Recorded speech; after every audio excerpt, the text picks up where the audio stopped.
주제로 이제 강의를 하게 돼서 매우 큰 영광으로 생각하고 있고요. 1시간 반 정도 이제 저한테 주어진 시간이 있는데, 여러분들 이제 이것은 이제 보수 교육이라 제가 들었거든요. 여러분들이 의무적으로 들으셔야 되는 교육으로 알고 있는데요. 그렇기 때문에 너무 이렇게 학문적으로나 아니면 조금 디테일하게 들어가는 것보다는 여러분들과 제가 이제 공감할 수 있고 부담 없이 말씀 나눌 수 있는 그런 주제로 한번 진행을 해볼까 합니다. 그래서 여러분들 1시간 반 정도 그렇게 길지 않은 시간이니까요. 네, 한번 집중해서 같이 한번 이야기를 해보도록 하겠습니다. 네, 여러분 다시 한번 이 자리에 제가 서게 돼서 매우 큰 영광임을 말씀드리면서 강의 시작하도록 하겠습니다. 자, 여러분들과 함께 한 3가지 정도 주제를 함께 이야기를 해보고자 합니다. 자, 여러분 먼저 사진을 보실까요? 사진 보시면 아시겠습니다만 독일 3사의 굉장히 좋은 이제 카 메이커라고 하죠. 자동차 회사들입니다. BMW, 아우디, 메르세데스 벤츠 이렇게 나와 있는데요. 여러분 제가 이 사진을 이제 왜 보여드리냐면 때는 봐요, 여러분 2011년 정도였습니다. 저는 참고로 여러분 외대에 이제 임용을 돼서 교수를 하게 된 지 2009년부터 이제 교수를 하게 됐는데요. 그 당시에 이제 다른 학교에서의 어떤 선배가 부탁이 있어서 한 학기 정도 그 학교에 강의를 나가게 됐습니다. 스포츠 매니지먼트라는 강의를 하게 됐는데요. 여러분들 한 학기 동안 진행하면서 제가 이제 어떤 학교인지는 말씀을 드리지 않겠습니다. 근데 그 학교에 굉장히 이제 학생 선수가 되게 많은 학교였습니다. 아주 체육을 잘하는, 스포츠를 잘하는 학교였기 때문에. 근데 여러분 그 선수들이 강의만 들어오면 이제 똑같은 행동을 하게 됩니다. 여러분 아시겠지만 맨 뒤에 앉아서 엎드려서 잠을 자거나 강의를 듣지 않는 그런 행위를 계속 하게 되는 거죠. 또 시합이 겹치다 보면 수업을 안 듣게 되고, 여러분 이제 그것을 저는 이제 이렇게 보고 넘어갈 만큼의 이렇게 여유 있고 여러분 자비로운 교수는 아니었던 것 같아요. 그 당시에는요. 그래서 제가 이제 학생을 불렀습니다. 쉬는 시간에. 여러분 운동하는 선수니까 뭐 농구도 있고 축구도 있으니까 얼마나 덩치가 좋겠습니까? 근데 그 선수들이 이제 껄렁껄렁 이렇게 나옵니다. 저한테.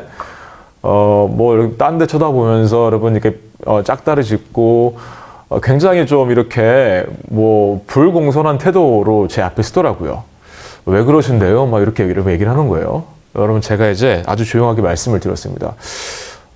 학생 이름이 뭐예요? 뭔데요? 어떤 스포츠예요? 뭐 합니다. 알겠어요. 제가 학생 감독님께 말씀드릴게요. 들어가 보세요 하니까 학생들이 갑자기 얼굴이 싹 바뀝니다. 거의 손이 발이 되게 길더라고요. 제발 감독님께 말씀하지 말아주세요. 그러면서요. 그래서 여러분 제가 선수들한테 과제를 내줬어요. 어차피 시험 공부를 못하기 때문에. 자, 무슨 과제를 내줬냐? 자, 니네 꿈이 뭐야? 미래에 졸업하고 뭘 하고 싶어? 아주 정말 심플한 과제죠. 근데 학생들이 열심히 보고서를 만들어 제출했습니다. 근데 그 보고서가 정말 가관이었죠. 뭐냐?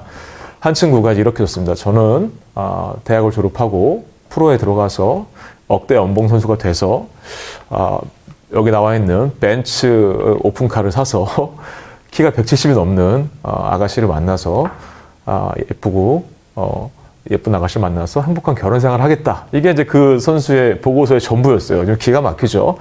그 다음 선수를 보니까 여러분 정말 내용이 똑같습니다. 차만 벤츠에서 아우디로 바뀌어 있더라고요. 그 다음 선수는 아우디에서 BMW로 바뀌어 있더라고요. 그래서 제가 기가 막혀가지고 야, 얘네들이 이거 기말고사 대천도 어떻게 이렇게 낼 수 있지? 하면서 제가 이제 이런 생각을 하게 됐어요. 얘들은 과연 무슨 생각을 하고 살까? 그리고 코치님은 감독님은 이렇게 생각을 하고 사는지 알까? 라는 생각을 하게 된 거죠. 여러분들도 아마 비슷한 고민이나 비슷한 경험을 해보신 분들이 많을 거라고 생각을 합니다. 자, 여러분, 커뮤니케이션이 뭐죠? 커뮤니케이션이라는 것은 뒤에 자세히 말씀드리겠습니다만 어떤 특정 대상이 또 다른 대상과 정보를 공유하는 활동의 총칭입니다. 그렇다면 분명히 다른 요소들이 있겠죠? 사람과 사람 혹은 사람과 조직, 서로 다른 이제 카운터파트가 있어야 되고요. 그들이 정보를 공유하는 프로세스가 있어야 될 겁니다. 자, 근데 여러분 오늘 주제가 축구 지도자, 뭐 코치님이든 감독님이든 선수와의 어떤 커뮤니케이션에 대한 주제가 맞잖아요. 그러면 커뮤니케이션은 선수 입장과 감독님 혹은 코치님, 지도자 입장은 굉장히 다를 거예요. 그렇죠?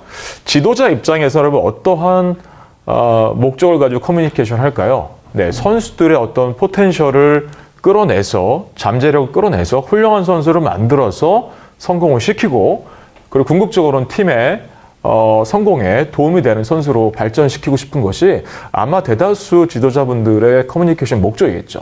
여러분 선수 입장은 어떻죠? 선수 입장도 비슷할 겁니다. 내가 가진 약점을 보완하고 감독님이나 지도자분들의 어떤 피드백을 받아서 더 훌륭한 선수가 돼서 프로 선수가 되거나 유명한 선수가 되는 것, 성공하는 것, 이것이 아마 여러분 선수 입장에서 커뮤니케이션의 목적일 거예요. 다른 말로 따지면 여러분 궁극적으로는 선수가 잘 돼야 팀이 잘 되죠. 그 팀이 잘 돼야지 코치님이나 지도자분도 잘 되게 돼 있습니다. 즉 두 분들은 동일한 커뮤니케이션의 목적을 가지고 있어요. 지도자, 선수는. 하지만 이 동일한 목적을 가지고 있음에도 불구하고 동일한 커뮤니케이션 방법을 갖고 있지 못합니다. 특히 지도자 입장에서, 여러분 특히 오늘 주제는 지도자 입장에서 보는 거니까요. 선수들에 대한 이해, 나 때는 이랬는데, 그죠? 나는 이렇게 운동했는데, 나는 맞으면서 운동했는데, 나는 감독님께 이렇게 배웠는데, 이런 것들이 사실 대부분이기 때문에 그와 같은 잣대를 가지고 젊은 친구를 만났을 때 여러분들 이제 더 빨리 경험하실 거예요. 작동을 전혀 하지 않습니다.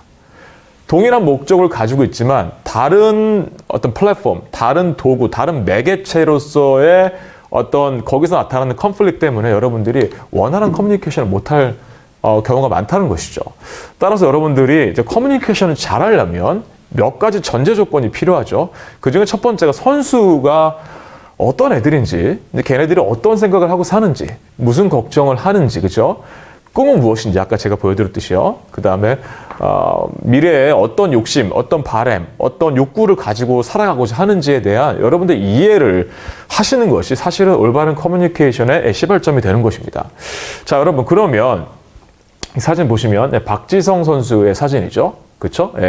한일전에서 골을 넣고 그 유명한 산책 세리머니를 하고 있는 여러분 장면인데요.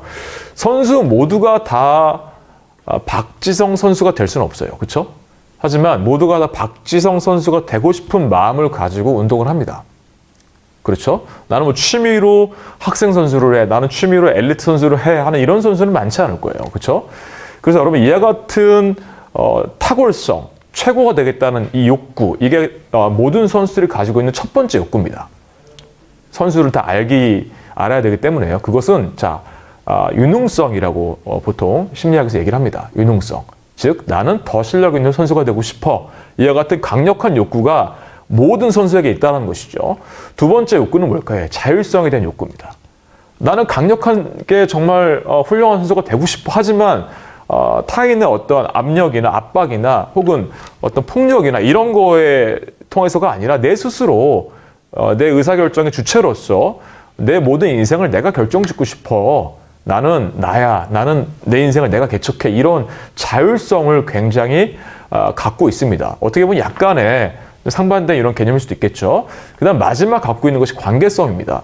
이와 같은 자율성과 유능성, 탁월성이 있다 하더라도 이 아이들이 혼자 운동을 하거나 내가 소속감이 없거나 타인과의 상호관계를 맺지 못한다고 생각했을 때 이 아이들의 두 가지 유능성과 자율성은 되려 반감이 된다는 것이죠.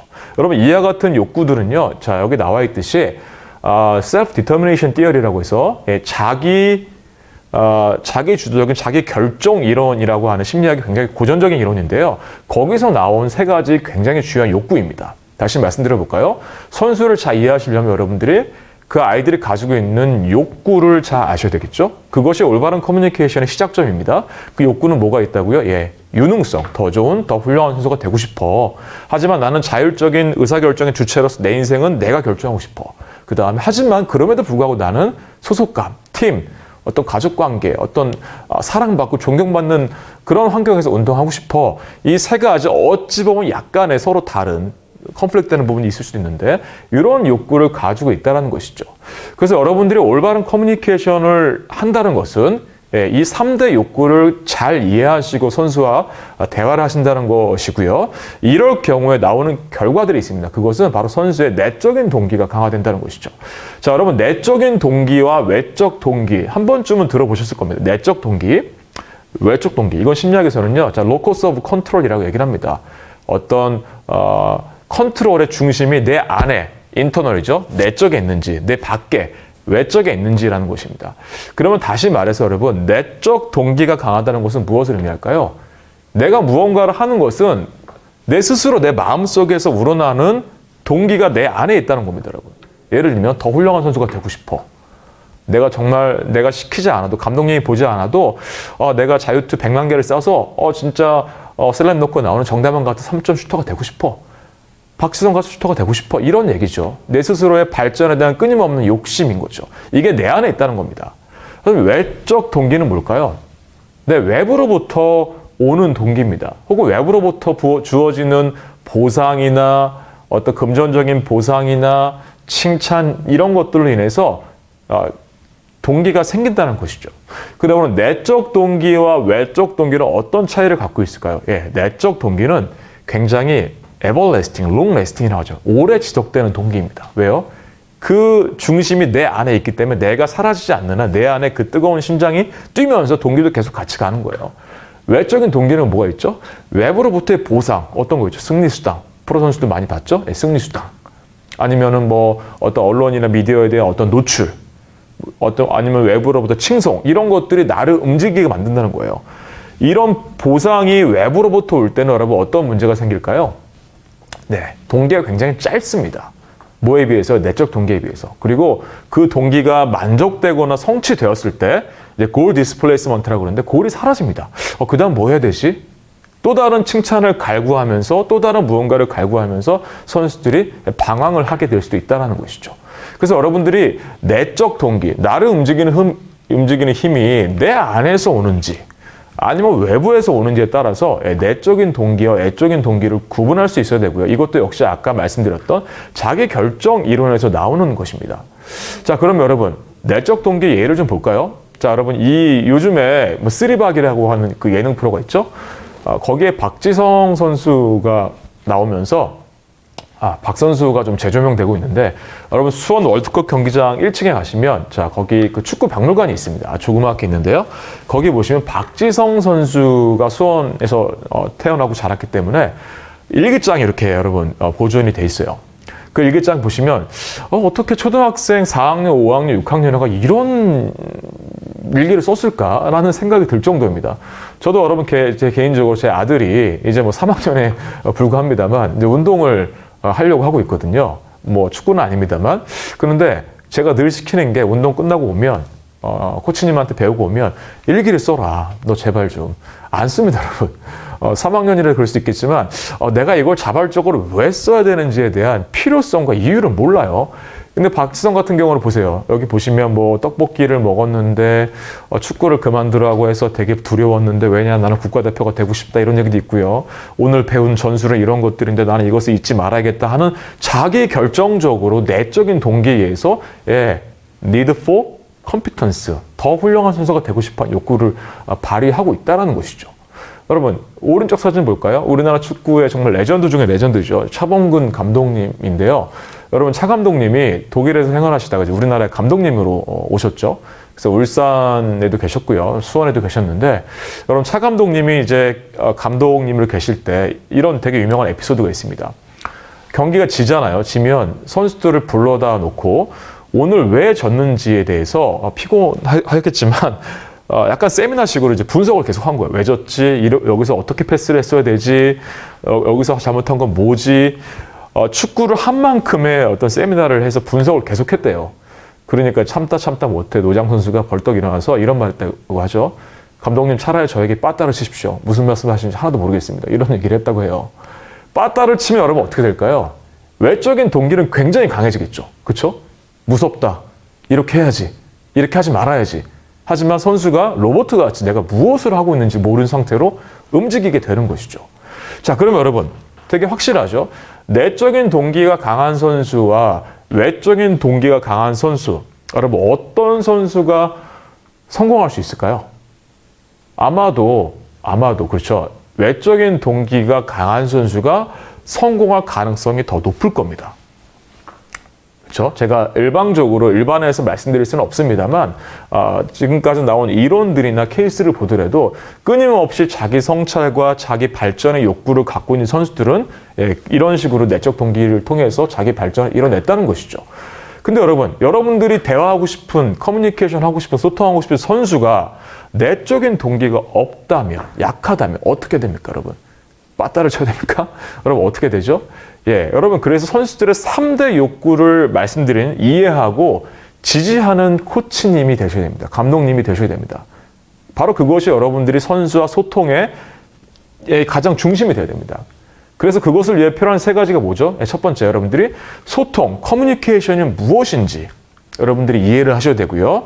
두 번째는 내적 동기를 강화하는 소통의 방법, 요거에 대해서 여러분들이 좀 이해를 할 거고요. 얘기를 할 거고요. 세 번째, 대면으로 혹은 뭐 말로 혹은 뭐 글로 하는 커뮤니케이션이 아니라 최신 트렌드에 맞게 뭐 SNS든 뭐 인스타든 여러분들 뭐 테크놀로지를 이용한 새로운 뉴 트렌드를 이용한 소통의 방법은 뭐가 있는지 이 3가지를 여러분들이 저와 여러분들 오늘 한번 같이 보게 될 거고요.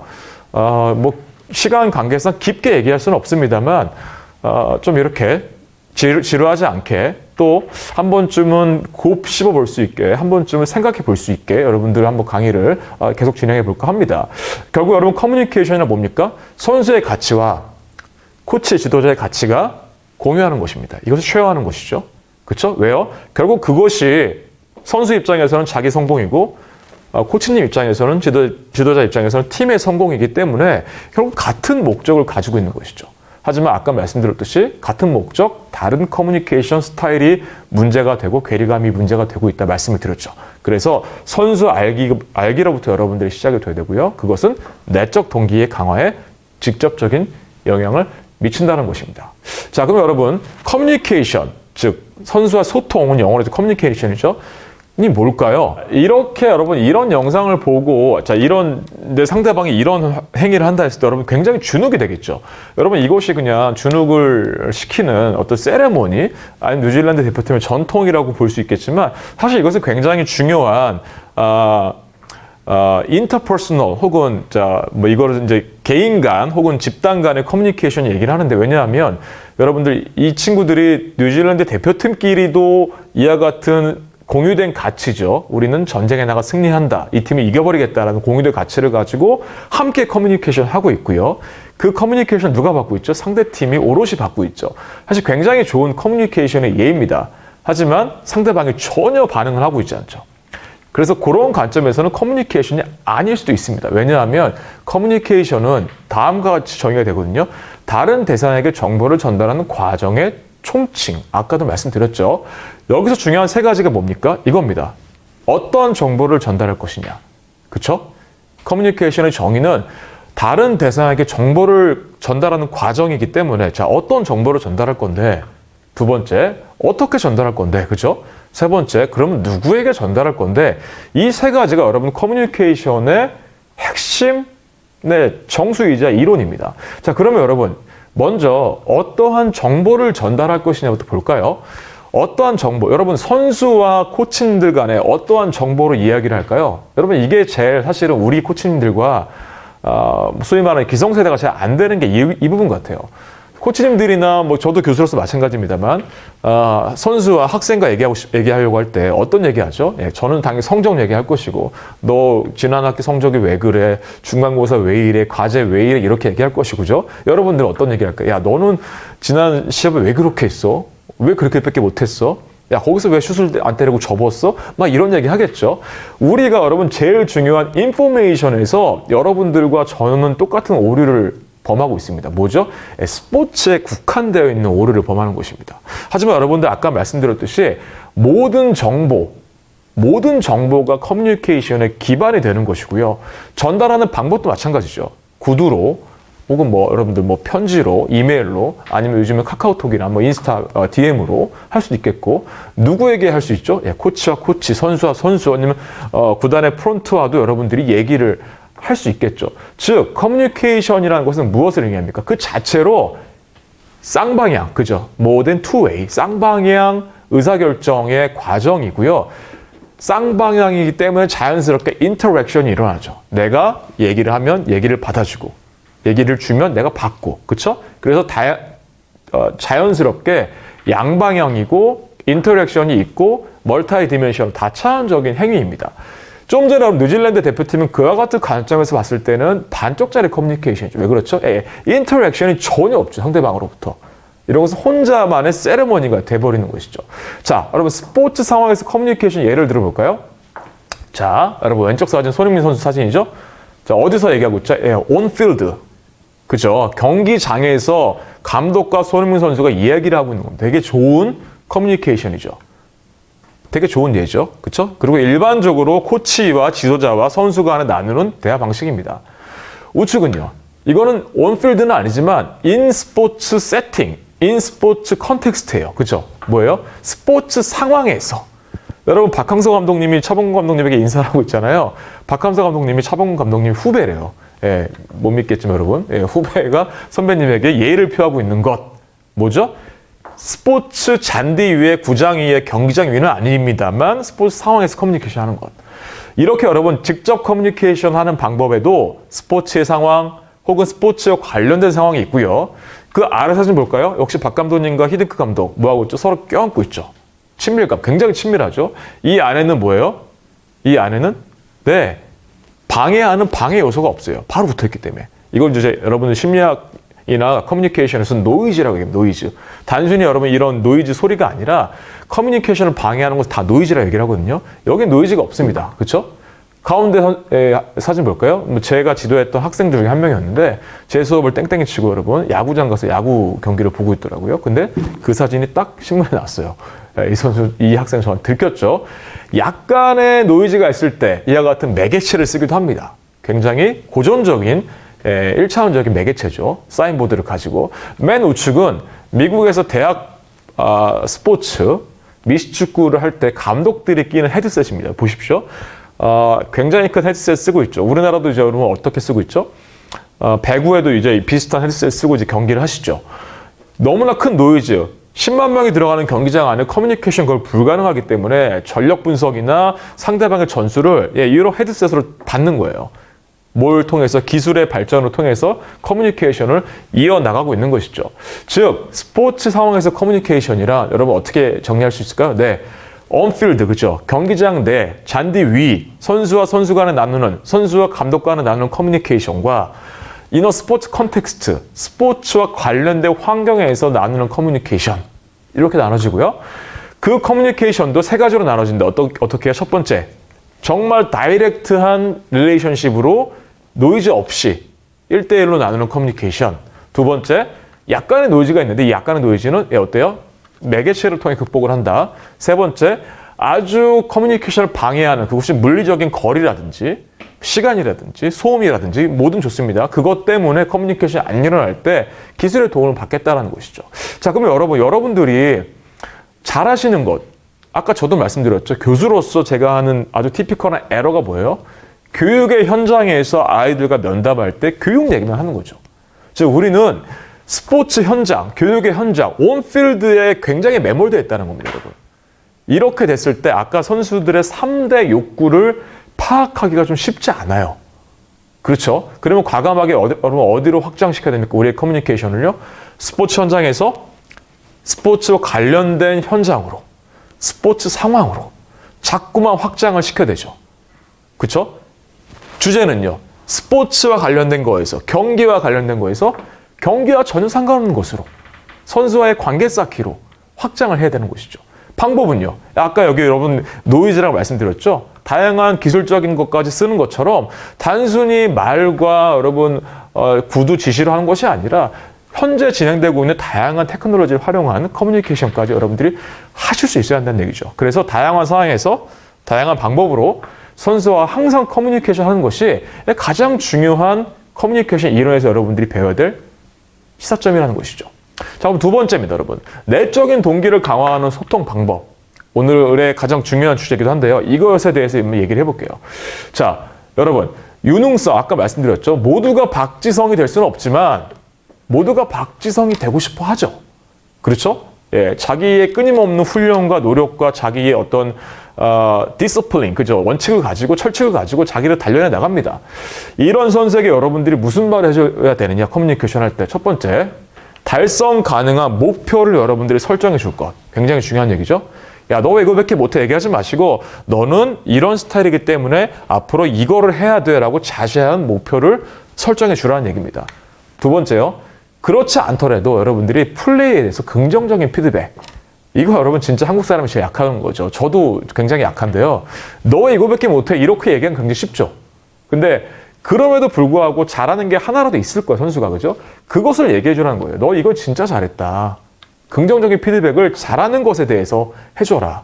부정적인 것을 강조하지 말고요. 세 번째, 그렇지 않더라도 실제로 선수가 어떤 퍼포먼스라든지 컴피턴스가 낮아가지고 후보 선수라 할지라도 여러분들이 선수와 커뮤니케이션 할 때는 야, 너에게 정말 많은 출전 시간을 주도록 내가 많은 노력을 하고 있어. 너를 내가 신경 쓰고 있어.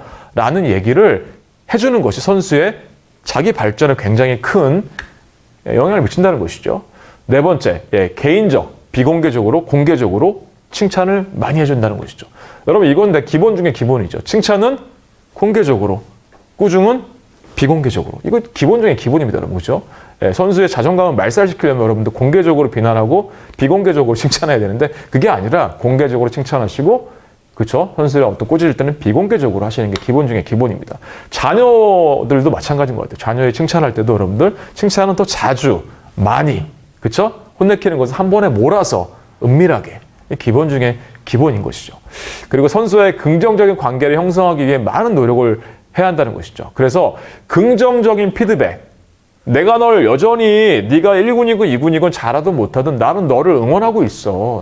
너를 서포트하고 있어라는 것을 그런 메시지를 계속해서 선수의 커뮤니케이션 도구로 쓰라는 겁니다. 그때 뭐가 증대된다? 네, 선수의 유능성이 증대된다는 것이죠.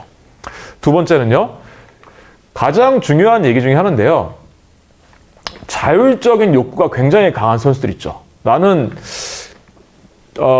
소위 말하는 천재 선수, 우리 얘기했던 선수들 중에서 우리 혹은 한국 축구의 역사에도 보면 천재적인 선수가 있었는데 이 선수가 비슷한 패턴이 있어요. 어떤 강압적인 교육에 견디지 못하고 합숙에 견디지 못하고, 그죠? 합숙을 탈영했다가, 그죠? 이런 일을 반복하다가 조기 은퇴를 하거나 이런 일이 굉장히 많이 일어나잖아요. 그러니까 여러분들 의사 결정의 주체가 선수죠. 그 친구들이 객체가 되면 안 되죠. 자기 인생에서, 그죠? 의사 결정의 주체로서 선수에 대한 자율성을 여러분들 보장해주는 커뮤니케이션을 하셔야 한다는 것이죠. 그것은 뭐가 될까요? 선수에 대한 컨트롤은 최소화. 나는 너를 믿고 있다. 너를 신뢰한다. 그렇죠? 굉장히 선수에게 많은 자유를 주시고 자유에 대한 책임을 여러분들이 부여하시면 되는 겁니다. 책임을 가지고 얘기해야지 자유를 가지고 여러분이 얘기하시면 안 됩니다. 그렇죠? 그 다음에 선수 각자에 대해서 리더십 역할을 부여할 것. 크거나 작거나 꼭 주장이어서 리더십 주는 것이 아니라 여러 가지 방식으로 리더십 역할. 그것이 설령 여러분 합숙 치우는 청소를 할지라도 옛날에는 막내들이 치웠다면 그것을 리더십을 부여해서 이제는 미아 부장을 만들던지. 아까로 박지성의 일기에 뭐가 나와 있죠? 나는 오늘 축구의 떡볶이 부원에 들어갔다. 이렇게 적었어요, 여러분. 축구팀에 있는 떡볶이 여러분 조직이 또 있나 봐요. 떡볶이 동호회가. 거기에 들어가서 굉장히 기쁘다라고 적었잖아요. 더 많은 리더십을 부여해 주는 것이죠. 그게 꼭 운동과 직결되지 않다 하더라도 말이죠. 그 다음에 선수에게 스스로 결정할 수 있는 더 많은 의사결정 기회를 주라는 것이죠.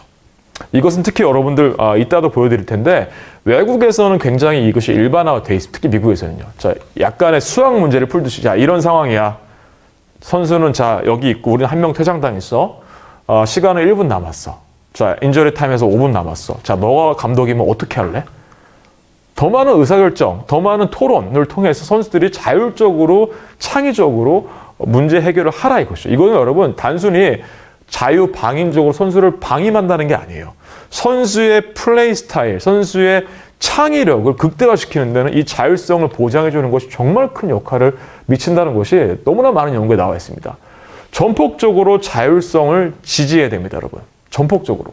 그래서 이것은 서포티브 어토노미 이렇게 얘기하거든요. 코치는 항상 자율성을 지지해줘야 된다. 그리고 이것을 학생들은, 선수들은 알고 있어야 된다는 것이죠. 세 번째는 여러분들 상호관계. 그럼에도 불구하고 학생들은 뭘 가지고 있다요? 뭘 가지고 있다고 말씀드렸죠? 상호관계에 대한 욕구를 갖고 있어요. 그 욕구는 뭡니까? 내가 코치님으로부터, 선수로부터 존중받고 있다. 관심받고 있다. 그게 뭐죠, 여러분? 그냥 이름 하나 불러주는 거. 그죠? 그죠? 예, 성 이름이 아니라 이름 하나 불러주는 것부터 학생들은 여러분 굉장히 마음이 동할 때가 있어요. 그쵸? 존중과 관심을 받고 있다. 그리고 운동 외적으로 아까 얘기했죠. 스포츠 컨텍스트, 온필드가 아니라 이너 스포츠 세팅으로 커뮤니케이션의 환경을 바꾸라는 것이죠. 그죠? 선수와 운동 외적으로 친밀감을 가질 수 있는 기회를 제공을 자꾸만 해줘야 되는 것이죠. 비공식적인 만남, 그죠? 운동장 밖에서의 만남을 긍정적인 방식으로, 도덕적인 방식으로 여러분들이 가져봐라 이거죠. 그 다음에 그런 것을 생각만 하고 있지 말고 어떻게 해라? 친밀감을 가지고 있고 항상 관심이 있다는 것을 아이에게 표현해줘라. 여러분, 제가 여기 오늘 보수교육 받으신 분들 명단을 보니까 프로팀 관련된 분도 계시고, 유소년 쪽 분들도 굉장히 많이 있던데, 특히 대부분의 선생님들이 이제 유소년 코치를 하거나 학교 체육에서 코치를 하시는 분들이 있던데요. 자라나는 성장기에 있는 아이들이잖아요. 그렇죠? 이 성장기 아이들은 이제 완성된 완성기가 아니란 말이죠.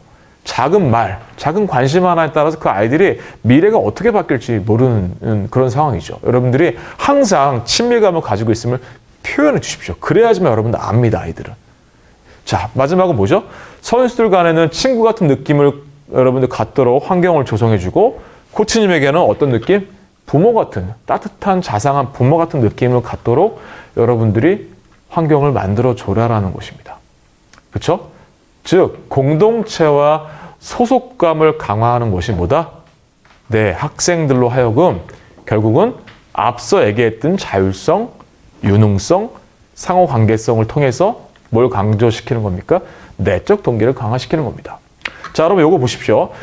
지도자분들이 바람직한 행동 혹은 커뮤니케이션 할 때 여러분들 어떻게 해야 되고 어떻게 하지 말아야 되고 제가 한번 리스트업 해봤거든요. 자, 많이 들어야 된다. 기본 중에 기본입니다. 여러분. 그죠? 많이 들어야 된다. 여러분 이것을 지도자와 선수라고 보지 마시고 한번 여러분들 이제 결혼하신 분이 있으면 자녀와의 대화도 한번 여러분들 대입을 해보십시오.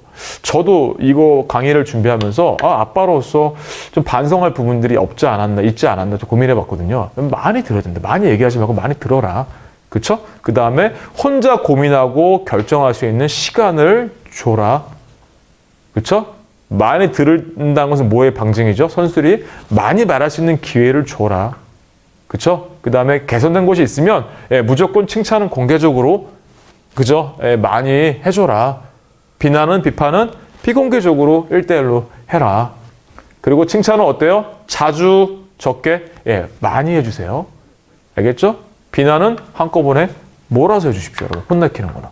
이것은 모든 커뮤니케이션의 기본 중에 기본입니다. 선수들의 노력을 장려하고 선수들의 의견과 질문에 대해 적극적으로 대답해주고 선수들의 경험과 생각을 인정해주는 이런 행태를 코치님들이 보여줘야 됩니다. 그래서 여러분 이거는요. 아까 얘기했던 3대 중요 동기 있죠? 많이 듣는 것은 선수들의 관계 형성에 되게 중요한 영향을 미치고요. 상호 관계성이죠.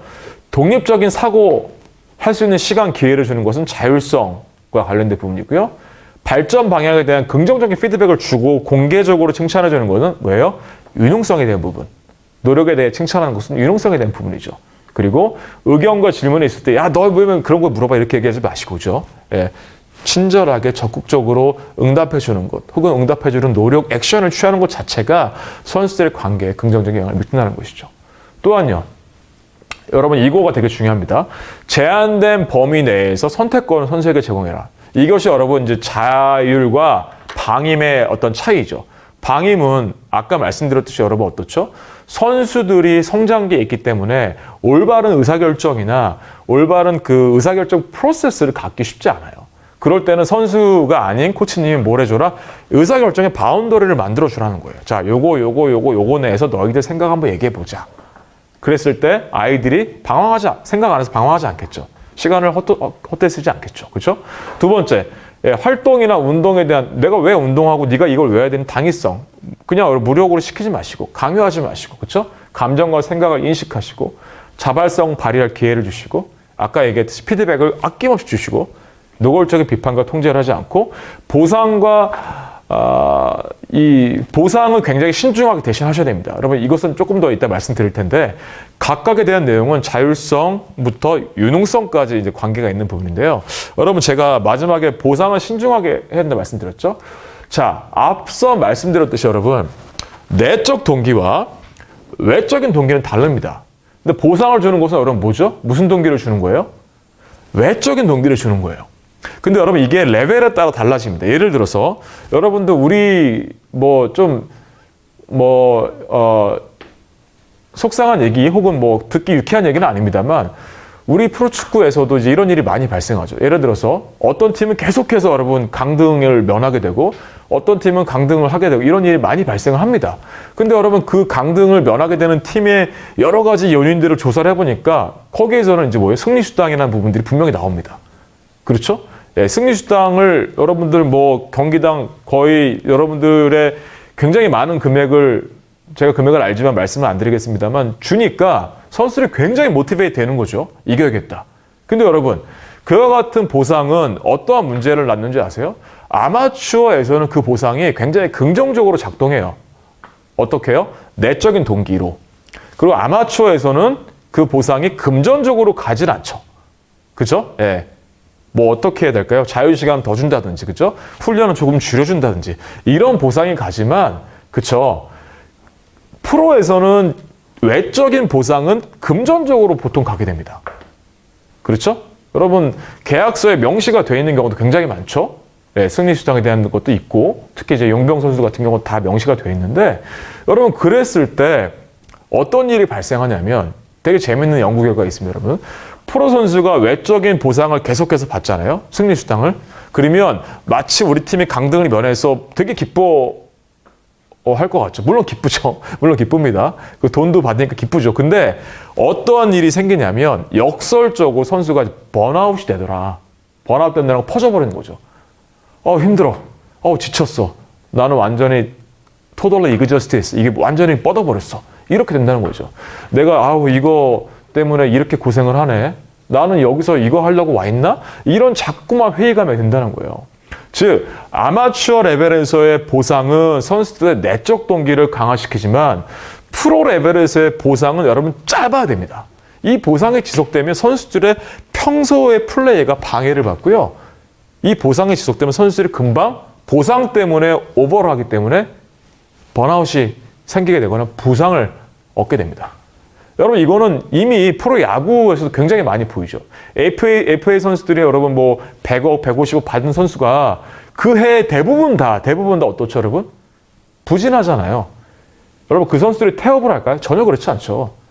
그 선수들이 보상을 위해서 오버해서 운동을 했더니만 번아웃이 생기는 거예요. 보상이 주어졌을 때. 그래서 여러분 이 보상 시스템을 굉장히 신중하게 제공을 해줘야 된다. 특히 아마 레벨과 그쵸? 학교 체육과 프로 레벨은 이 보상이 달라야 된다. 여러분들 이거 명확히 아시고요. 보상, 외적인 동기는 짧을수록 프로 선수들에게 오히려 효과적으로 작동하는 경우가 많았습니다. 여러분 아시겠죠? 반면에 여러분 지도자들이 하지 말아야 될, 해서는 안 될 행동도 볼까요? 어떤 것들이 있는지 여러분 다 기본적으로 이제 아실 것 같은데요. 자, 독립적으로 창의적 사고를 하기 전에 그죠? 야 이거 왜 이렇게 된 거야? 한 다음에 애들에게 답을 주고 기다려야 되는데 먼저 해답을 제시하는 거. 그쵸? 성격 급한 한국 사람, 성격 급한 저 같은 사람도 기다리지를 못합니다. 빨리빨리 얘기해봐 하고 못 참으면 제가 얘기해버리죠. 그죠? 이거 하면 안 된다는 것이죠. 그죠? 말할 기회를 주지 않고 답변을 제시하는 행위들이 사실은 이제 코치님들이나 지도자분들이나 저 같은 교수들 마찬가지입니다. 가장 많이 하는 티피컬한 실수입니다. 선수에게 일방적으로 지시하는 행위 여러분 절대 안 됩니다. 아시겠죠? 예, 특히 잘하는 선수들에게는 인격이 말살될 수도 있어요. 지시하지 마시고 지시하는 행위는 여러분 행동뿐만이 아니라 어디서 비롯된다? 말. 그렇죠? 이거 너 해야 돼. 이거 안 하면 너 혼나. 이거 안 하면 너 죽어. 이런 얘기 막 하죠. 이게 농담이든 진담이든. 해야 한다. 해. 하지 마라. 이와 같은 통제하는 사용한 단어를 여러분 좀 바꿔서 얘기를 해보자고요. 어떻게 해요? 이거 해야 돼가 아니라 하면 어떨까? 이거 하는 게 어떨까? 되게 우습게 여러분 들리죠. 하지만 그렇지 않아요. 성장기 아이들한테는 이 단어, 이 말 차이의 어감이 완전 다르게 느껴집니다, 여러분. 통제하는 단어는 제한적으로 사용하셔야 됩니다. 또 대화의 흐름을 통제하기 위해서 그렇죠. 내가 원하고자 하는 대화를 이끌어 나가기 위해서 여러분들이 계속해서 원하고자 하는 질문들만 의도적으로 하시면 선수들이 사고의 폭도 역시 줄어든다는 것이죠. 이와 같은 것은 대부분 다 뭐와 연관이 여러분 있는지 아세요? 선수들의 자율성을 부재하는 것과 다 연관이 있습니다. 즉 다시 말하면 코치님들이나 지도자분들이 하지 말아야 될 행위나 커뮤니케이션 방식, 소통 방식에서 대부분은 뭐와 연관이 있다? 자율성을 부재, 자율성을 침해하는 행위. 이거가 가장 우리가 쉽게 하는 하지 말아야 될 소통 방식이라는 것이죠. 여러분 동의하시나요? 나도 모르게 자율성을 침해하는 가장 쉽게 우리가 할 수 있는 실수입니다. 자, 여러분 여기에는 제가 적지 않았는데 여러분 이렇게 생각을 해볼까요? 제가 아까 말씀을 드렸죠. 칭찬은 자주, 혼내키는 거는 한 번에. 여러분 예를 들어볼까요? 제가 길을 가다가 제가 수업 시간에 많이 쓰는 여러분 예시인데요. 여러분 길을 가다가 여러분들이 자 로또점을 발견했어요. 로또를 했습니다. 로또가 여러분 10,000원이 됐어요. 와 신난다. 너 또 길을 가다가 로또점이 또 있어요. 한 번 더 해볼까? 또 10,000원이 됐어요. 이런 사람이 있고 어떤 사람은 로또점 갔는데 로또가 있어요. 샀는데 20,000원이 됐어요, 여러분. 그래 여러분 10,000원을 2번 받은 사람 행복할까요? 20,000원을 한 번에 받은 사람 행복할까요? 인생은 한 방이니까 20,000원 한 번 받은 사람 행복할까요? 그렇지 않습니다. 10,000원을 2번 받은 사람, 즉 보상, 칭찬을 2번 받은 사람이 크게 한 번 받은 사람보다 더 행복합니다. 자, 집으로 돌아가는 길에 전화 왔어, 로또에서. 이제 박성희 씨 사신 저기 로또가요. 추첨에 오류가 있었네요. 10,000원 반환하세요. 기분 나쁘죠? 기분 나쁜데? 10,000원 반환했어요. 또 전화가 왔어요. 두 번째 사신 로또도 오류가 있었네요. 반환하세요. 기분 나쁜데 반환했어요. B라는 사람도 걸어가는데 전화를 받았습니다. 지금 박성희 씨 사신 로또가 잘못됐어요. 반환하세요. 20,000원. 여러분, 10,000원을 2번 연달아서 반환한 분과 20,000원을 한 번에 반환한 분들이 어떤 분이 더 기분 나쁠까요? 예, 역시 전자예요. 이게 똑같습니다. 뭐요? 칭찬은 자주, 긍정적인 피드백은 자주, 부정적인 것은 줄여서 한 번에 크게. 이것이 여러분 선수의 기본적인 소통하는 방식이고요. 아까도 말씀드렸지만 아이들 양육할 때나 훈육할 때 내 아이를 키울 때 동일하게 적용되는 원칙입니다. 자, 여러분 요 세션을 챕터로 정리해 볼까요? 내적 동기를 극대화하려면 뭘 여러분들 이해하셔야 된다? 네, 자율성, 유능성, 상호 관계성을 여러분들이 이해하셔야 한다는 것이죠. 그쵸? 특히 중요한 것은 뭐다? 자율성이에요. 자율성 여러분 보시면 가운데 있죠. 왜 그렇죠? 이 자율성이 유능성에도 영향을 미치고 상호 관계성에도 영향을 미치기 때문에 그래요. 그쵸? 코치님들이 가장 실수하는 부분도 바로 이겁니다. 자율성. 왜요? 합숙하니까 상호 관계성 좋아지죠. 맨날 훈련하니까 가족 같은 분위기 좋으면 분위기가 생길 수 있어요. 유능성은 여러분들 선수들이 훈련한 이유가 그거잖아요. 유능해지기 위해서. 그죠? 근데 이 자율성은 특히 스포츠, 특히 그룹 스포츠, 축구 같은 팀 스포츠에도 굉장히 약합니다, 여러분. 이것을 여러분들이 어떻게 방해하지 않고 어떻게 증대시켜 줄 것인지가 내적 동기, 그렇죠? 외적인 동기가 아니라 내적, 나를 움직이는 힘이 내 안에서 나오는 게 내적 동기라 말씀드렸죠? 이것을 강화시키는데 굉장히 중요하다라는 것입니다. 알겠죠? 자, 여러분 최신 트렌드의 이해인데요. 뭐 원래대로 하면 여러분 쉬는 시간 한번 가져야 되는데 쉬는 시간 없이 바로 진행해서 조금 빨리 끝내겠습니다.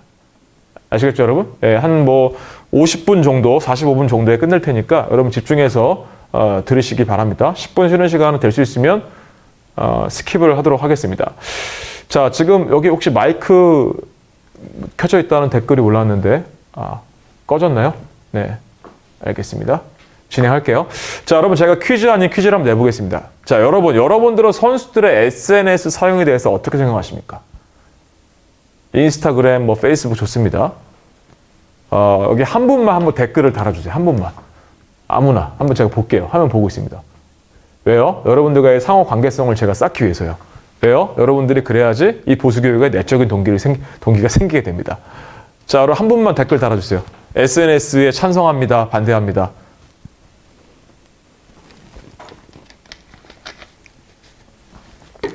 자, 그분이 누가 될지 전 아니 된다고 생각합니다. 안 된다는 게 지금 오타난 것이죠. 네, 우리 이승훈 님이 감사합니다.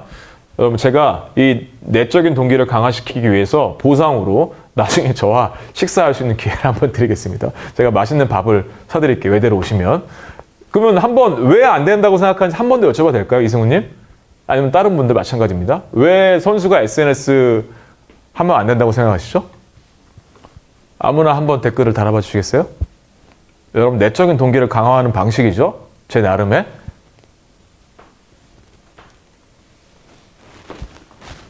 제가 이 갑자기 돌발 질문을 해서 여기 계신 스태프분들이 놀라셨어요. 지금 막 갑자기 저런 질문을 하시나?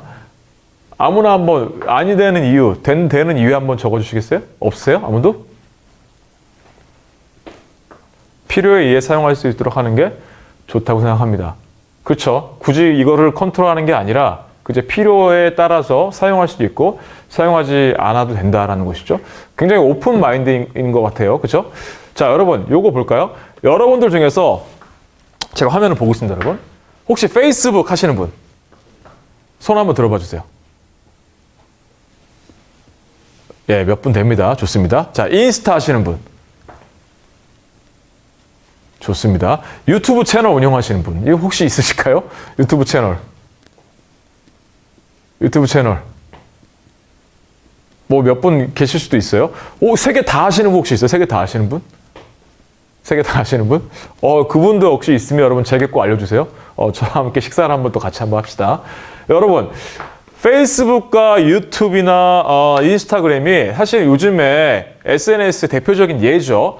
여러분, 이 SNS 하면 떠오를 수밖에 없는 분이 계시죠. 예, 우리 퍼거슨 옹께서 이런 얘기를 하셨죠. 예, 그때는 트위터가 인기 많을 때여서 트위터를 꼭 집어서 트위터는 인생의 낭비다 라고 얘기하셨죠. 그런 시간 있으면 야, 도서관 가서 책 한 글자 더 봐라 이놈들아.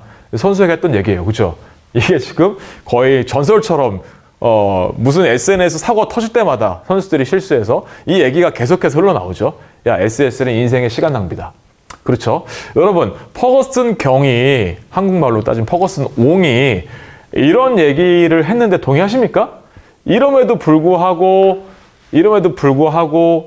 SNS가 여러분들 필요하다고 생각이 혹시 드시나요? 여러분, 제가 그 생각들 만약에 필요 없다, 하지 말아야 된다라고 생각하시는 분들이 있으면 거기에 대한 한번 반론 아닌 반론을 좀 제시해보고자 합니다.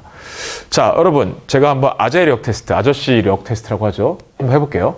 여러분, 이거 뭐 의미하는지 아시죠? 크크크, 흐흐흐, 응응, 다 쓰는 단어죠. 그죠? 여러분들 SNS나 심지어 카톡에 쓰는 단어입니다. 이거는 여러분, 혹시 이거 아시는 분? 이거 진짜 아재력의 끝판왕인데. 맨 마지막 거. 아세요? 예, 이거 오케바리죠, 오케바리. 예, 오케바리. 오케바리라는 단어도 모르시는 분이 계실 거예요, 이 중에서는요. 아저씨를 쓰는 단어이기 때문에. 여러분, 왜 이와 같은 초성 위주로 줄여 쓰는 말들을 자꾸 할까요? 여러분, 그 이유가 있어요. 자, 보시면 맨 처음에 여러분 트위터가 세상에 공개됐을 때 영어로 뭐 트위터 이렇게 얘기하죠, 멋지게. 트위터는 여러분 몇 글자 제한이었죠? 140글자 제한이었어요. 페이스북이 공개됐을 때도 지금 되게 좋은 의견 남기셨는데 청소년기 학생 선수들은 아직 자아가 확립되지 않은 상황이기 때문에 SNS 순기능보다 그렇죠. 무분별한 정보 유입으로 인해 자아 정체성을 확립하는 데 방해가 될 수 있기 때문에 자제할 수 있는 환경부터 점차 성장하면서 되게 좋은 말씀입니다. 굉장히 좋은 말씀이죠. 저도 100% 아니 200% 동의하는 말씀입니다. 그죠? 조금 자제하게 하고 중독성도 있기 때문에 점점점 성장하면서 쓰게 하자. 좋은 의견 감사합니다. 자, 페이스북도 다시 돌아와서 여러분, 페이스북도 여러분 420자 글자 제한이 맨 처음에 있었어요. 글자만 쓸 때는. 사진을 올릴 때는 그 글자 제한이 해제가 됐었죠. 근데 여러분들 저 핸드폰을 볼까요? 핸드폰 요즘에 다 카톡으로 합니다만 문자가 여러분 몇 바이트로 넘어가면서부터 MMS로 바뀌죠? 혹시 아시는 분? 네, 80바이트가 넘어가는 순간 MMS, 다중문자로 바뀝니다. 여러분, 요즘에 요금제는 다 공짜잖아요. 문자 공짜죠. 옛날에는 그렇지가 않았어요. 옛날에는 다중요금으로 넘어가는 순간 문자 비용이 2배가 됐죠. 그래서 어떤 친구들은 여러분 한 15년 전, 10년 전만 해도 문자 비용만으로 몇만 원 낸 친구들이 있었어요. 자, 그러다 보니까 여러분 이와 같이 140자, 420자, 80자로 제한되다 보니까 어떤 문제가 생깁니까? 네. 인포메이션을 주고받고 하는 커뮤니케이션 주체와 객체가 말을 굉장히 짧게 에센스만, 핵심만 그것도 모자라서 초성만 하는 시대가 왔어요. 그쵸? 여러분 이러다 보니까 어떤 문제가 발생하는 줄 아십니까? 이 대학교에서 특히 아주 심하게 나타나는 건데 아이들이 자기 생각을 여러분 자기 생각을요 글로 한 장을 못 씁니다. 충격적입니다만 자기 생각을 글로 풀 텍스트로 한 장을 A4지를 못 써요. 왜 그럴까요? 한 번도 그렇게 글 쓰는 거에 대해 교육을 받아본 적이 없는 거예요. 항상 어떻게? 짧게. 항상 초성으로. 항상 오케바리, 크크크로. 그러다 보니까 우리 사회 어떻죠? 대화의 방식과 소통의 방식이 점점 빨라지고 있습니다. 이거는 이제 여러분, 저는 학문적으로 제가 연구하면서 이제, 인스턴트 미디어, 그 패스트 미디어 이렇게 얘기를 하는데, 그러니까 패스트 푸드 같이 커뮤니케이션이 그냥 먹고 버려버리는, 사라져버리는, 그죠? 배설물 같이 없어져 버리는 것처럼 여러분 이제 돼버렸어요. 카톡도 여러분들 초등학생들, 중학생, 고등학생들 보면 이 말을 이해가 안 가요, 여러분. 여러분 이거 보시면 스마트폰 비율을 볼까요? 2018년 기준으로요. 20대는 뭐 거의 100% 갖고 있고요. 그렇죠? 예, 거의 100%. 10대도 98%를 갖고 있어요. 여러분 이게 2018년이잖아요. 지금 이제 2021년이니까 아마 99점 몇 프로를 갖고 있을 거예요. 지금 제 아들이 여러분 3학년인데도 제 아들도 뭐 스마트폰은 아닌 그 미니폰이라고 하는데 그걸 들고 다녀요. 왜? 아이들이 뭐 위기 상황에 엄마 아빠 전화를 해야 되니까. 거기서 조금만 발전하면 바로 스마트폰으로 가는 거죠. 그러니까 초등학생도 보시면 여러분 10대가 여기는 10대 미만은 안 나왔습니다만 98%를 쓰고 있어요. 그러면 여러분들이 커뮤니케이션 하실 때 더 이상 아까 얘기했던 온필드나 그쵸? 아니면은 다이렉트 커뮤니케이션 without noise가 이제는 어떠한 상황으로 옮겨가고 있다는 얘기죠? 그렇죠. 온라인으로 다 옮겨 타고 있는 거예요. 온라인으로. 그렇죠? 여러분 놀라지 마십시오. 제가 대학 교수지 않습니까, 여러분? 제가 여러분 학부모님들하고 카톡을 주고받습니다. 충격적이지 않으세요? 여기 충격적이시죠? 예, 스태프분들 충격적이라고 감독님이 말씀하시는데 여러분 제가 학부모님들하고 카톡을 주고받아요. 예, 왜냐하면 여러분 제가 1학년 애들이 들어오면 올해는 아직 안 했습니다만 아이들에게 부모님 주소를 다 이렇게 받습니다. 받아서 이제 그 지도 서신을 씁니다. 저는 뭐 부모님의 귀한 자녀 누구를 가르치고 있는 한국외대 개똥이 교수입니다 해서 우리 학부 소식지를 붙여서 이메일을 쫙 보내드려요. 제 전화번호 다 핸드폰 번호 알려드려서. 그러면 진짜로 카톡이 오십니다, 여러분. 지금도 카톡을 주고받아요. 명절이면 연락이 오십니다. 놀랍죠? 여러분 충격적이죠? 하지만 여러분 뭐예요? 학교는 서비스 프로바이더죠? 서비스 공급자예요. 무슨 서비스? 교육 서비스 공급자입니다. 우리의 고객은 누굽니까? 대학교 고객은 학생들이죠. 여러분들 지도자로서 여러분들도 똑같이 축구라고 하는 고급 지식을 전달해주는 지식 정보 전달자, 서비스 제공자입니다, 여러분들. 그러면 누굽니까? 교육을 받는 학생들은? 네, 여러분들 그분들이 고객이죠, 여러분. 아니, 말이 됩니까? 얘기할 수 있죠? 아니에요. 이제 그런 시대에 살고 있어요. 아까 여러분 제가 이 강의하기 전에 양 과장님이랑 잠깐 얘기했는데 양 과장님께서 가장 현대에 중요시 여기는 것이 수용성이라고 말씀하시더라고요. 수용성. 저는 100% 동감합니다, 여러분. 세상은 이렇게 변하고 있어요. 대학 교수가 여러분 학부모와 카톡을 나누는 시대가 되고 있어요. 그렇죠? 놀랍죠?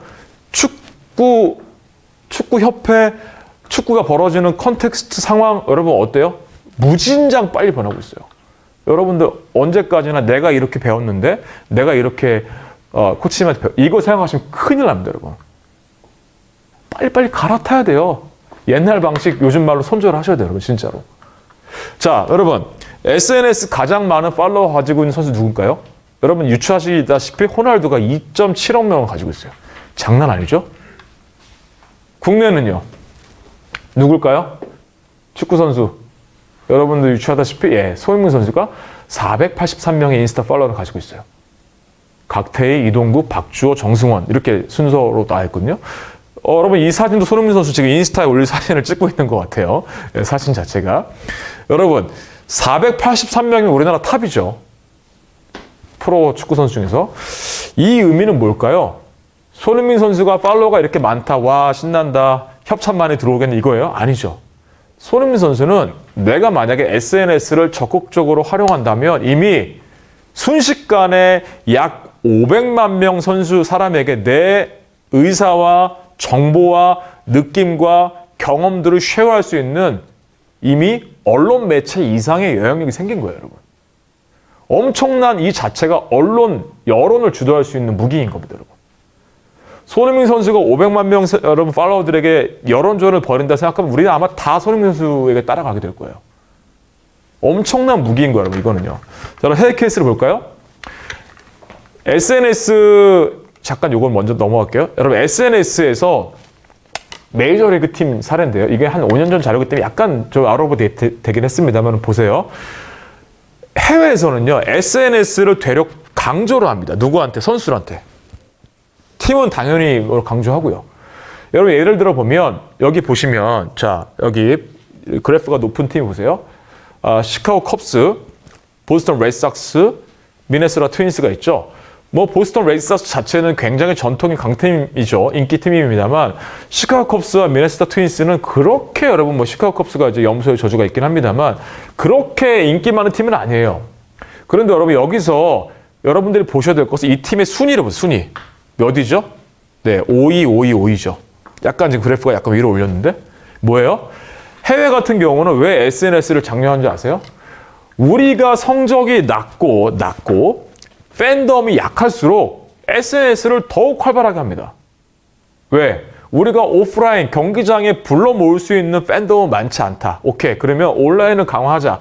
그래서 되려 선수들에게 여러분 굉장히 구체적인 디테일한 가이드라인까지 줘요. 이렇게 SNS 해라. 홍보팀이 줍니다. 왜요? 온라인상에서 우리 팀을 홍보하기 위해서죠.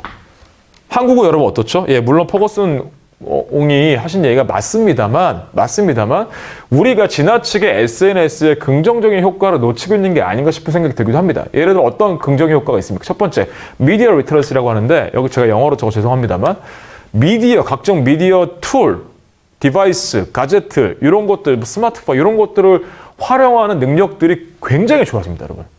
예를 들어서 여러분 인스타 여러분 내 영상 올릴 때 찍고 편집하고 뽀샷이 넣고 그리고 올리죠. 상상도 못할 옛날 같으면 일들이 지금 이제 원맨 오운드 미디어 돼가지고 혼자 다 합니다. 찍고 편집하고 업로드까지. 그쵸? 그 다음에 교육. 이거는 이제 코로나 시대에 더더군다나 강화됐죠. 지금 여러분들과 저도 여러분 어때요? 대면 강의 하고 있잖아요. 비대면 강의. 그쵸? 예, 대면 강의가 훨씬 더 여러분 어때요? 효과가 좋아요. 하지만 코로나 상황 때문에 이렇게 될 수밖에 없잖아요. SNS를 통해서 혹은 뉴미디어를 통해서 교육 활동이 앞으로도 활발하게 일어날 겁니다. 또 SNS 여러분들 가끔씩 보시면 굉장히 뭐하는 애지 이런 애들이 있어요. 독특하네. 그런 애들 대부분 굉장히 크리에이티비티가 높은, 창의력이 높은 애들이에요. 그런 애들이 실제 플레이에서 얼마나 차기적인 플레이를 할지는 좀 퀘스천 마크긴 합니다만 여러분 여기 뭐 선수 출신 하시던 선수들 제가 보니까 있으시던데 여러분들 요즘에 아주 핫한 좀 아니면 요즘에 뭐 예를 들어서 여러분들 모 선수 같은 경우도 프로팀에 들어가서 그 덕아웃까지 여러분들 이 인스타 이 개인 방송 하는 선수 있잖아요. 굉장히 창의력도 좋고 물론 선수의 플레이 스타일과 플레이 퍼포먼스는 좀 퀘스천으로 우리가 논의를 했을 때라도 그 선수가 가져다주는 홍보나 어떤 재미성이나 이런 것들이 사실 구단 전체에 미치는 영향력이 굉장히 큽니다. 또 어떤 게 있죠, 여러분? 개인의 아이덴티티와 개인의 표현, 내가 누군지, 내가 어떤 사람인지를 내 SNS 통해 표현하는 거예요. 이것은 소셜 캐피털, 사회적 자본이라고 하는 관계 맺기, 온라인상에서 관계 맺기를 더 강화시켜줍니다. 그래서 두 번째 보시면 sense of belonging, 내가 어디에 소속돼 있다. 안도감. 나는 이 팀 소속이지. 안도감이 생기는 거예요. 그쵸? 뭐라고 할지라도 그게 비록 대면이 아닌 비대면 온라인이라 할지라도. 근데 여러분 물론 제한점들이 존재하죠. 어떤 게 존재합니까? 네, 개인정보 사생활 노출이 되죠. 온라인 왕따, 심각한 문제죠. 선정성, 그쵸? 그리고 중독되고 그 다음에 이것만 은둔형 외톨이처럼 그것만 하는 고립되는 아이들이 나타날 수 있어요. 그래서 여러분들 이 표를 보시면 자 왼쪽은 사람, 오른쪽은 정보, 우측은 긍정적인 거, 위에는 아래는 부정적인 건데 주로 긍정적인 것은 어디에 관계가 있죠? 네, 사람과 관련된 거죠. 사람과. 부정적인 거는 그냥 쫙 퍼져 있죠. 즉 SNS가 여전히 여러분 문제가 많고 제한점이 많다 할지라도 현재 같은 코로나 상황, 코비드 상황에서는 개인의 자아 표현 혹은 사회와 가정 혹은 아까 얘기했던 소통하는 또 다른 방식의 대안으로 떠오르고 있다는 겁니다. 자, 여러분 조금 옛날 데이터긴 한데요. 페이스북이 여러분 처음 나왔을 때 자, 베이징 올림픽 때 페이스북 이용자가 자, 1억 명이었어요. 1억 명. 4년 만에 페이스북 이용자가 9억 명이 됐고요. 트위터는 그 당시에 여러분 600만 명 사용자였는데 4년 만에 1억 4천만 명이 됐어요. 그래서 여러분 이런 얘기가 있죠. 2004년도 올림픽, 2008년도 올림픽, 2012년도 올림픽이 있는데 2004년도 올림픽에는 자, SNS 자체가 존재하지 않았었고요. 2008년도 올림픽에는 SNS는 존재했지만 SNS를 효과적으로 소통할 수 있을 만한 슈퍼 스피드 네트워크가 뭐 와이파이 같은 거죠. 슈퍼 패스트 뭐 이런 5G가 존재하지 않았었고요. 2012년도 런던 올림픽 그래서 뭐라고 합니까? 예, 최초의 소셜 올림픽이라고 우리가 불렸었죠. 모든 경기가 유튜브로 생중계되고 그렇죠? 페이스북이나 인스타나 트위터가 폭증을 하고 경기장 주변에 이 이동 통신사들이 기지국들을 엄청나게 세우고 왜 데이터가 폭주하니까 이런 게 이미 스포츠에서 보여지고 있다는 것이죠. 그래서 여러분들이 이 연구를 보면 또 재밌는데요. 2020년에 이제 중국에 있는 학자들이 한 연구인데요. 웨이 던스 유라는 사람이 한 연구인데 아까 그러면 이거 보여드렸던 것이죠. 내적 동기를 극대화하는 데는 자율성과 유능성, 상호 관계성에 영향을 미치는데 이 사람들 한 연구를 보니까 SNS를 사용하는 사람들 그중에서 SNS 자기 표현을 적극적으로 하고 SNS에서 대인관계를 맺기를 두려워하지 않는 아이들이 보니까 유능성도 좋아지고 상호관계는 기본적으로 좋아지고 자율성도 다 좋아진다더라는 겁니다. 즉 우리가 아까 내적 동기가 극대화되는 것은 유능성, 자율성, 상호관계성이었는데 스포츠는 이제 물리성이 강하다 보니까 운동장에서 벌어지는 스포츠잖아요. 축구도 마찬가지고. 그래서 우리가 그것을 자꾸 물리성에서만 생각하는데 이게 비물리적인 온라인상에서도 보니까 SNS를 활용하는 애들도 더 유능해지고 그렇죠? 더 자신감이 넘친다는 거예요. 그 다음에 더 자유로운 사고를 하게 되고 자신감 있게 그 다음에 상호관계를 더 활발하게 한다더라. 다시 말하면 SNS에서 친구 맺기 잘하는 애들은 오프라인에서 친구 맺기 잘한다는 거예요. 긍정적인 영향을 미친다더라는 겁니다. 그래서 SNS도 여러분 더 이상 이제 코치님들이나 지도자분들도 물론 이제 코치로서의 가이드라인 줄 필요는 분명히 있습니다. 아까 여러분 제가 뭐라고 그랬죠? 자율성에서 가장 중요한 것이 한계를 주고 아이들에게 선택권을 주는 거랬죠. 그죠? 아이들에게 무조건 선택권을 주는 것은 방임으로 가는 거죠. 한계를 주고 선택권을 하게 만드는 그 가이드라인 중에 합니다만 우리가 커뮤니케이션에서 터부시해야 될 대상이 이제 아니다라는 거 굉장히 중요하죠. 여러분 이거는 제가 영상을 보여드리면 좋은데 시간 관계상 이제 이것만 그림만 보여드릴 텐데요. 자, 비욘드 스포츠라고 하는 여러분 이제 회사가 있습니다. 이 비욘드 스포츠는요. 독일 축구협회와 이미 계약을 맺어가지고 독일 축구협회의 모든 이 경기들을 이제 3D화해서 온라인으로 만들어 놓고요. 여러분 이제 이 아래 사진 보시면 왼쪽 사진이 실제로 경기 사진이고요. 오른쪽 사진이 게임과 같이 경기가 실제로 구현되는 거예요. 쉽게 얘기하면 내 경기가 실시간으로 피파에서 같은 게임에서 진행이 됩니다. 실시간으로. 나중에 여러분 다시 그 디지털라이즈 해가지고 하는 게 아니라 내 경기를 실시간으로 피파에서 보여주는 거예요. 피파 게임에서 보여줍니다. 그러다 보니까 여러분 어떤 장점이 있죠? 경기장에서 여러분도 요즘에 이제 골라인 판독도 하고 막 하잖아요. 호크아이도 보고 막 그러잖아요. 그죠? VAR도 하고. 보이지 않는 사각이 게임에서는 없어요. 디지털에서 돌려버리기 때문에 없어요.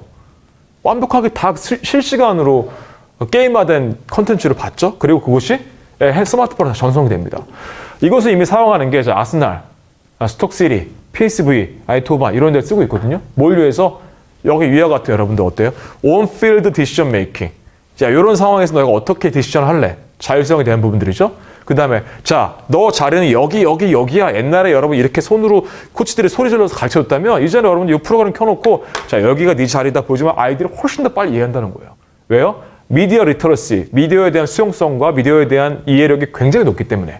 그렇죠? 그리고 특정 시나리오 이거죠. 아까 5분 남았는데 자, 한 명 퇴장당했어. 어떻게 할 거야?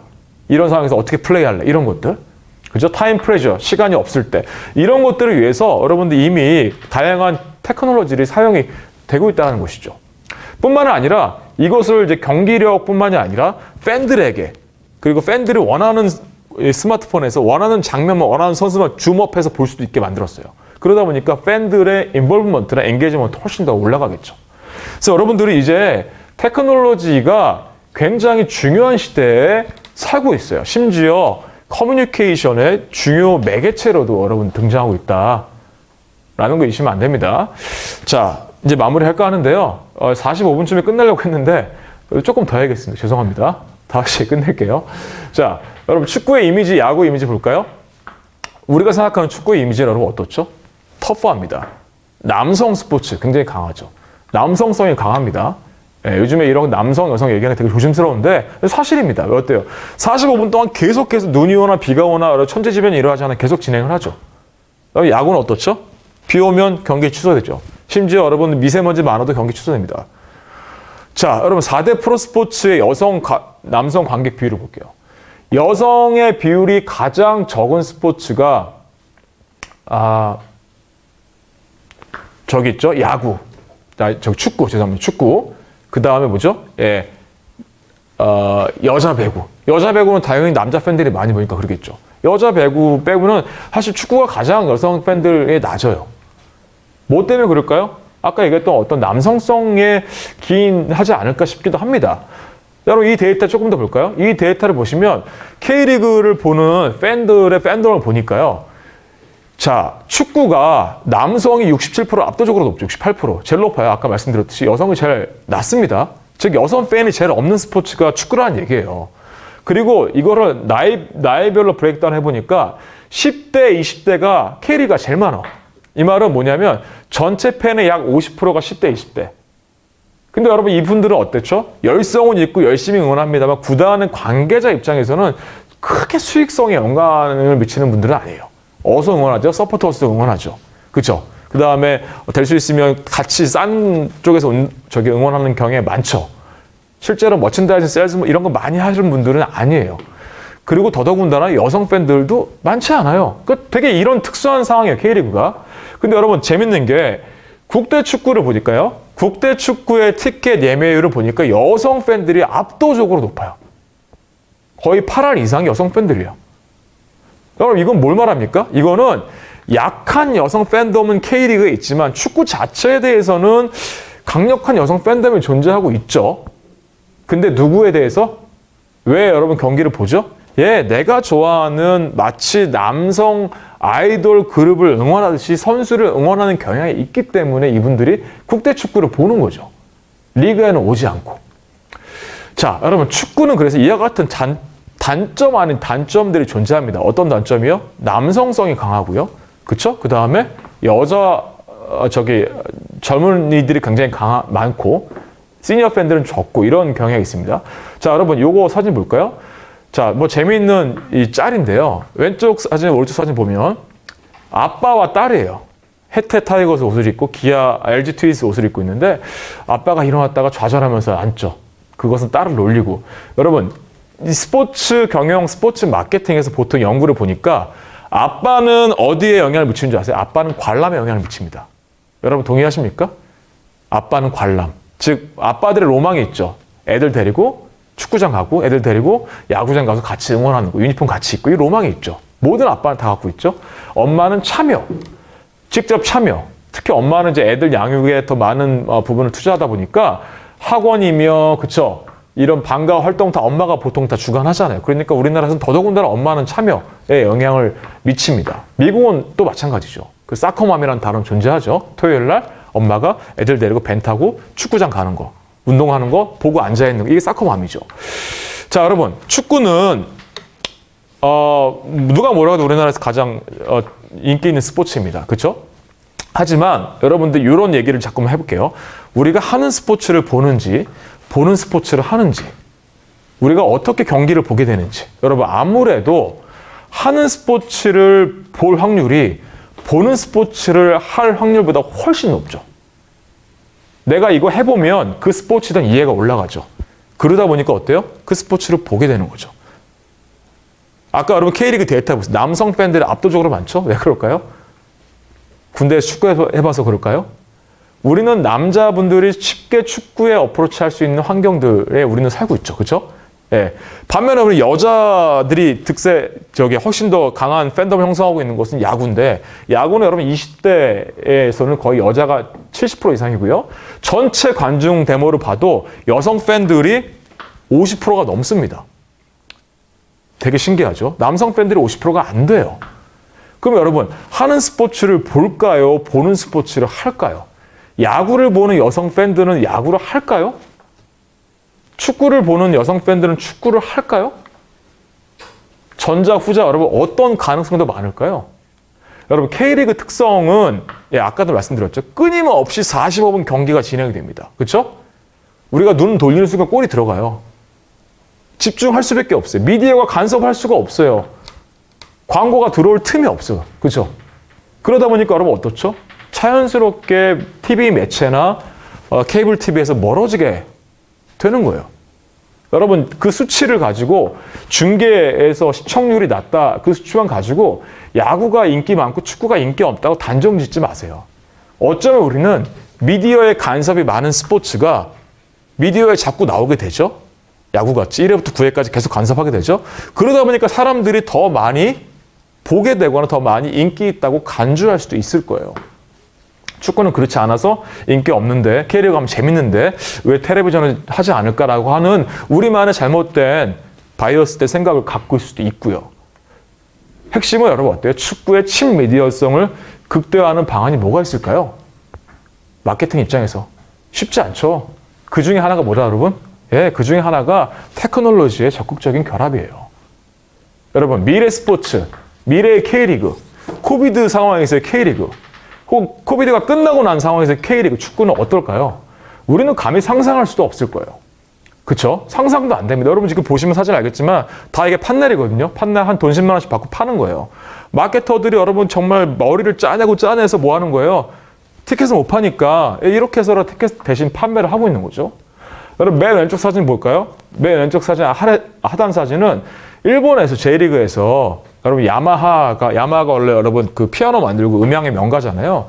얘네들이 만든 앱인데 집에서 K리그 보다가 J리그 보다가 내가 특정 선수가 잘하면 박수를 버튼 누르면 그게 경기장에 진짜 박수가 쳐지게 되고요. 아니면은 뭐 야유를 누르면 야유가 나가게 되고 나중에는 내 목소리까지 입력을 해서 목소리까지 전달하게 할 수 있는 앱을 만들었어요. 오죽하면 이런 것까지 만들까, 그죠? 선수와 관중, 그 다음에 경기장과 관중이 완전 단절된 세상에 우리는 살고 있습니다. 앞으로 어떻게 될까요? 말씀드렸듯이 가늠도 할 수 없어요. 그러면 여러분 이런 환경적 변화를 우리 지도자분들에게 한번 다시 대입을 해봅시다. 여러분들이 기존에 커뮤니케이션 했던 방식, 내가 이렇게 배웠으니까, 내가 내 코치님 감독님께 배웠으니까 그것이 과연 맞다라고 여러분 단정 짓지 마시고, 그죠? 축구 외적으로 사회는 이렇게 빨리 변하고 있어요. 그죠? 이렇게 팽팽 변하고 있습니다.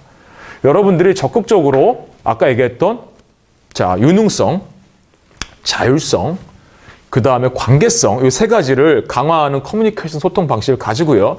여기에 플러스 뭐요? 온라인이나 SNS, 여러분들 그거 인스타든 뭐 DM이든 스포츠 상황이 아니라 스포츠 밖의 상황에서 넌 스포츠 관련된 주제를 가지고 새로운 테크놀로지 툴로 선수와 커뮤니케이션 하는 방식을 여러분들이 적용을 하시고 적응되시고 익숙해지셔야 됩니다.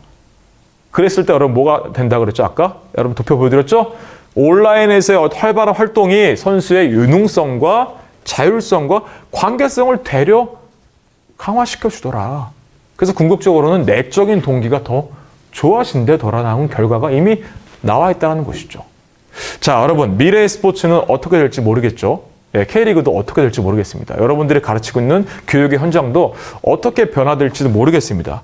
다만 여러분 저희가 정말 희망적인 것은 그럼에도 불구하고 협회가 여러분 다른 어떤 협단체보다도 지도자 교육에 정말 올인하고 있다는 것이죠.